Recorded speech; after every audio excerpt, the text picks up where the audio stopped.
တို့ကဟောဒီဖះအောက်မှာရှိတဲ့လိုက်ထဲကလာတာ ငကတိုက်ကလာတယ်ဆိုတော့ तू ကဒေါသကြီးရဲ့အမျက်ကြီးရဲ့ तू ကဒီဘာကိုမချစ်နဲ့ဘူးဆိုတော့တရွာလုံးဒုက္ခပေးအောင်မအေးနှင်းမြရဲ့အသက်ကိုထိဖို့မပြောနဲ့နှင်းမြရဲ့အသားကိုထိရင်တော့ညီရဲ့အသက်နဲ့ငါတို့စီကိုပြန်ပြီးရော်ကြီးပေးရလိမ့်မယ် တော့ဟဲ့နောက်တစ်ခါလေးမင်းပါဇက်ကလည်းအဲ့ဒီမွေဆိုတဲ့စကားကိုလုံးဝမထွက်စေနဲ့ အဲ့လိုလည်းမဟုတ်သေးဘူးဗျာမျိုးဘာသာသာသနာဆိုတဲ့တမျိုးသားလုံးကထိန်းသိမ်းဆောင်ရှောက်အောင်ဆိုတဲ့အတရားကျွန်တော်ရဲ့ရှင်ထဲမှာမွေးရရှိပြီးသားပဲ တို့စီးဝိုင်းကိုလာရောက်တောင့်ပြက်ပြက်စီမဲ့လူမှန်တဲ့အပြက်ရှင်းပြက်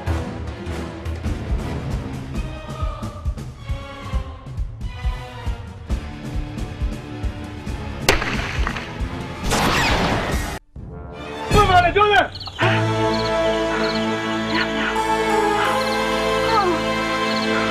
ဟုတ်ရလားရှင်ဟုတ်ရလား နှင်းမြကိုခင်ဗျားရအောင်ယူနိုင်မယ်ဆိုရင်ကျုပ်ပိုင်ဆိုင်တဲ့စီးစိမ်တဝက်ပေးမယ်ဗျာ တန်တဲ့ရအလောက်တော့ခွင့်လွှတ်နိုင်တယ်ဒီတစ်ခါကဘလို့ခွင့်မလွှတ်နိုင်ဘူးဟာ ကျွန်တော်ဘသူဘက်ကလည်းလိုက်ပြောတာမှမဟုတ်ပါတကြီးရဲ့ခင်တုံတည်တယ်ဆိုတာနှင်းမြကြောင်းဆိုတာတကြီးဘာတက်နေရှိလို့လဲ